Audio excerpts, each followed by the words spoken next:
खबरें तफसील से। वजीर-ए-आजम नरेंद्र मोदी की कल हलफ बर्दारी है, तैयारियों को हतमी रूप दिया जा रहा है। इस बीच वजीर-ए-आजम के करीबी अरुण जेटली ने वजीर-ए-आजम के नाम खत लिखकर सबको हैरान कर दिया है। अरुण जेटली ने खत में लिखा है कि वो हुकूमत का हिस्सा नहीं होंगे। खराबी सेहत की बिना पर इन्होंने ये फैसला लिया है। ख्याल रहे कि अरुण जेटली की सेहत पिछले 1 साल से ठीक नहीं है।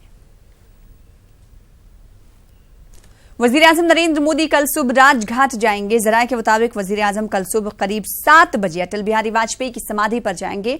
उन्होंने अरकान पार्लियामेंट को भी आने के लिए कहा है। इसके बाद Narendra Modi national war memorial भी जाएंगे।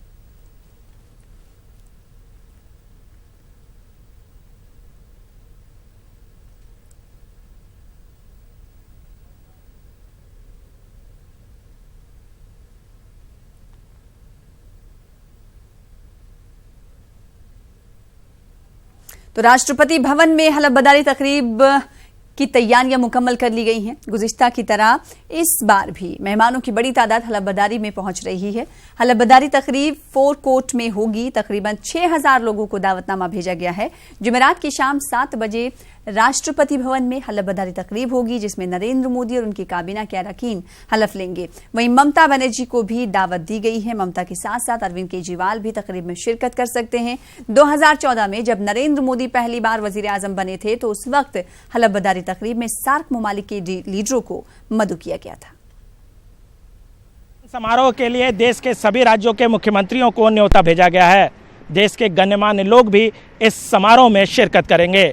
लेकिन खास बात यह है कि पश्चिम बंगाल में बीजेपी के मारे गए कार्यकर्ताओं के परिजनों को भी इस बार विशेष रूप से आमंत्रण भेजा गया है। मोदी सरकार के शपथ ग्रहण की तैयारियां पूरी कर ली गई है। पिछली बार की तरह इस बार भी शपथ ग्रहण समारोह 4 कोर्ट में आयोजित किया जाएगा। संभावना है कि इस बार के समारोह में 6500 से ज्यादा लोग शिरकत करेंगे। वज़ीर-ए-आज़म नरेंद्र मोदी काबीना की बनावट कैसी होगी, इस हवाले से सलाह व मशवरे का दौर जारी है। इस बीच ज़राए के मुताबिक एनडीए की हलीफ जमातों को काबीना में अहम जिम्मेदारियां दी जा सकती हैं। शिवसेना और जेडीयू से 2-2 कलमदान मिल सकता है, जबकि अकाली दल और अपना दल को 1-1 कलमदान मिल सकता है।